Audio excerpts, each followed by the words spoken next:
a los medios del artista para representar su entorno. Pero cada generación descubrió que aún había focos de resistencia insospechados, bastiones de convencionalismos que hacían que los artistas aplicasen formas que habían aprendido a pintar más de una vez. Los rebeldes del siglo XIX propusieron proceder a una limpieza de todos estos convencionalismos y uno tras otro los suprimieron, hasta que los impresionistas proclamaron que sus métodos les permitían reproducir en el lienzo el acto de la visión con exactitud científica.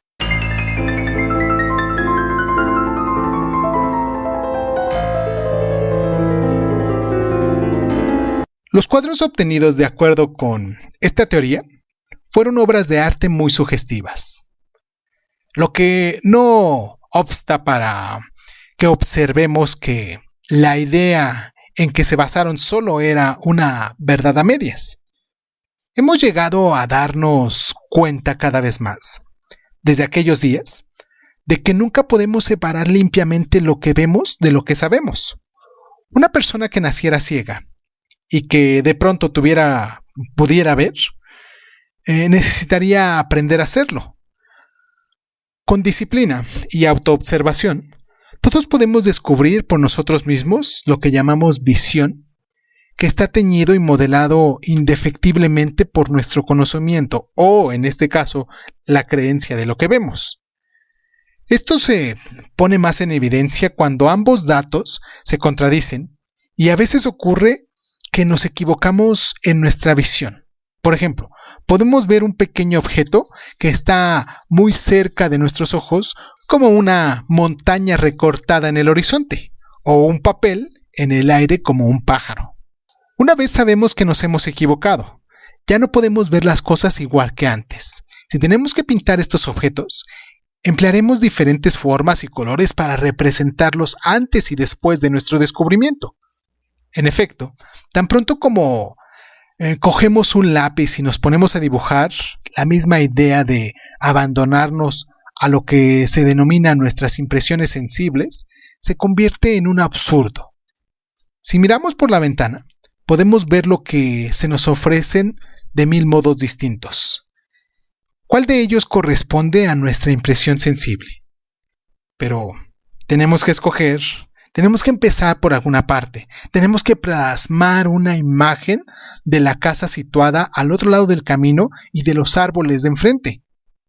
Siempre tendremos que empezar por algo, así como líneas o formas convencionales. El egipcio puede ser suprimido en nosotros, pero jamás será derrotado por completo.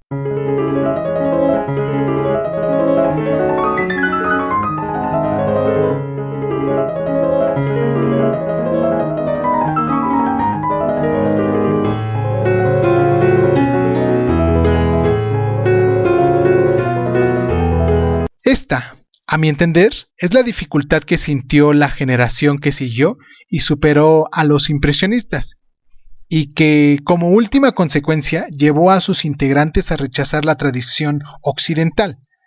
Si el egipcio o el niño que hay en nosotros se empeña en seguir ahí, ¿por qué nos enfrentamos con los hechos básicos que se suponen hacer una figura? Los experimentos del Art Nouveau acudieron a las estampas japonesas con la esperanza de resolver la crisis.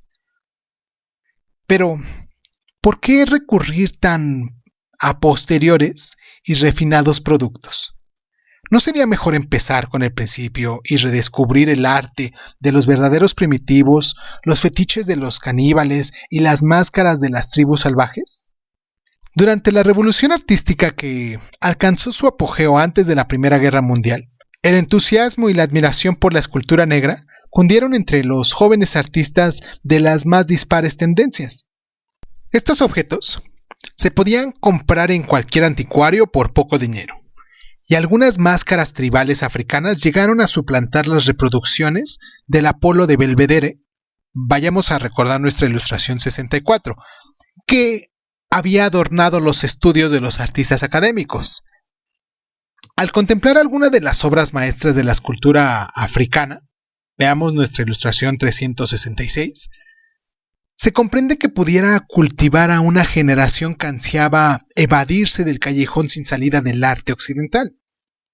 Ni la fidelidad a la naturaleza, ni la belleza ideal, temas gemelos del arte europeo, parecían preocupar a aquellos artesanos primitivos, pero sus obras poseían lo que el arte europeo parecía haber perdido en su larga carrera, que fue en este caso expresividad, claridad estructural y espontánea simplicidad en su realización técnica. Hoy sabemos que las tradiciones del arte tribal son más complejas y menos primitivas de lo que creyeron sus descubridores, incluso que la imitación de la naturaleza no quedaba excluida de sus propios propósitos. Veamos la ilustración 23. Pero el estilo de estos objetos rituales aún podían servir de común denominador de aquellas búsquedas de expresividad, estructura y simplificación que los nuevos movimientos habían heredado de los experimentos de tres rebeldes solitarios, que en este caso fueron Van Gogh, Cézanne y Gauguin. Para bien o para mal, los artistas del siglo XX tuvieron que hacerse inventores. Para llamar la atención tenían que procurar ser originales en lugar de perseguir la maestría que admiramos en los grandes artistas del pasado. Cualquier ruptura con la tradición que interesara a los críticos y atrajera seguidores se convertía en un nuevo ismo formado del futuro.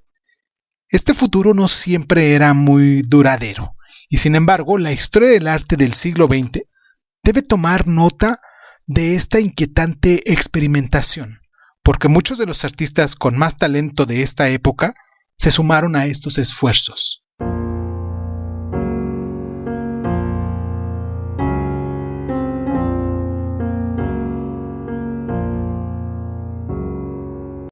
Los experimentos del expresionismo son tal vez los más fáciles de explicar con palabras.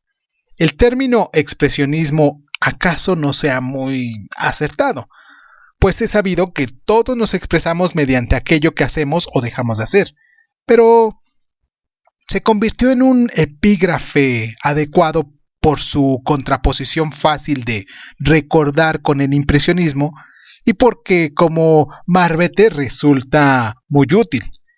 En una de sus cartas, Van Gogh explicó cómo se puso a pintar el retrato de un amigo que le era muy querido. El parecido convencional solo era el primer paso. Habiendo pintado un retrato correcto, procedió a cambiar los colores y el ambiente. En su carta dice así: exagero el hermoso color de los cabellos, con naranja, cromo, limón, y detrás de la cabeza no pinto la pared vulgar de la habitación, sino el infinito. Hago un fondo sencillo con el azul más rico e intenso que la paleta pueda proporcionar. La cabeza, de un rubio luminoso, destaca contra el fondo azul fuerte de manera misteriosa, como una estrella en el firmamento. Ay, mi querido amigo, el público no verá sino una caricatura en esta exageración, pero ¿qué puede eso importarnos? Van Gogh tenía razón al decir que su procedimiento se podía comparar con el del caricaturista. La caricatura ha sido expresionista siempre, pues la caricatura juega con la semejanza de su víctima y la trastruerca para expresar lo que piensa de ella. Mientras estas distorsiones marchaban bajo la bandeja del humor, a nadie le costaba comprenderlas. El arte humorístico era un terreno en el que todo estaba permitido, porque no se aborda con los juicios que se reservan para el arte con mayúscula. Pero la idea de una caricatura seria, de un arte que deliberadamente altera las apariencias de las cosas, no para expresar un sentido de superioridad, sino tal vez de amor, admiración o temor, abrió un escollo como el de Van Gogh que había predicho. Sin embargo, no hay nada incongruente en ello, pues la verdad es que nuestra percepción de las cosas da color a una manera en que las vemos, y aún más a las formas en las que las recordamos. Todo el mundo habrá experimentado lo diferente que puede parecer un lugar de cuanto estamos alegres a cuanto nos sentimos tristes. Entre los primeros artistas que explotaron esta posibilidad, yendo más lejos aún que Van Gogh, está el pintor noruego Edvard Munch. Nuestra ilustración 367 muestra una litografía suya de 1895, a la que puso el título de El Grito, que se supone expresar cómo una súbita inquietud transforma totalmente nuestras impresiones sensibles. Todas las líneas parecen converger hacia el centro del grabado, la cabeza que grita. Es como si todo el panorama participase de la angustia e inquietud de ese grito. El rostro de la figura que grita está falseado como el de una caricatura. Los ojos desorbitados y las mejillas hundidas nos recuerdan la calavera. Algo terrible debe de haber ocurrido, y el grabado es lo más inquietante porque no sabemos qué significa ese grito.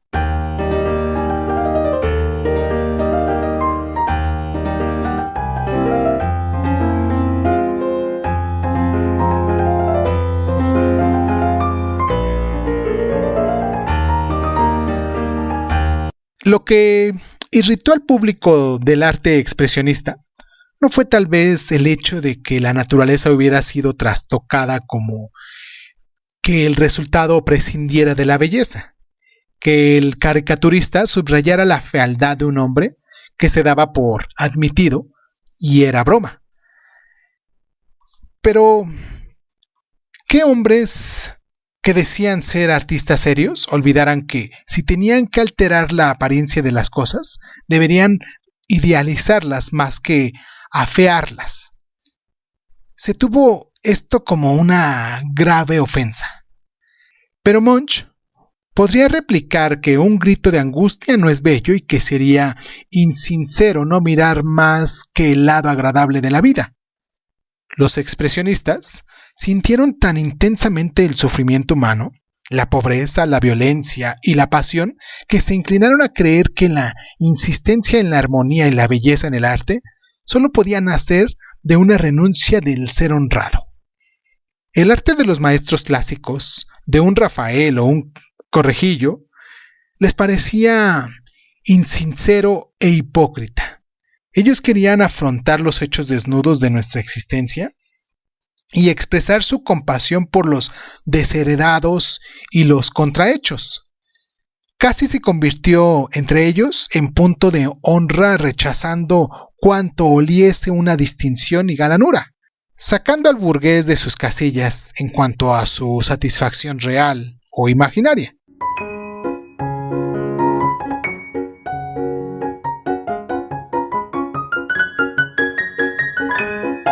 No es que la artista alemana Kate Kollwitz creara sus conmovedores grabados y dibujos con el propósito principal de provocar una sensación. Ella se identificaba profundamente con los pobres y los desheredados, cuya causa quería defender. Nuestra ilustración 368 forma parte de una serie que realizó en la década de 1890, inspirada en una obra de teatro, cuyo tema giraba en torno a los apuros de los obreros textiles silesianos durante el periodo del desempleo y revuelta social. En realidad, la escuela del niño agonizante no tiene lugar en la obra, pero contribuye a la intensidad de la composición.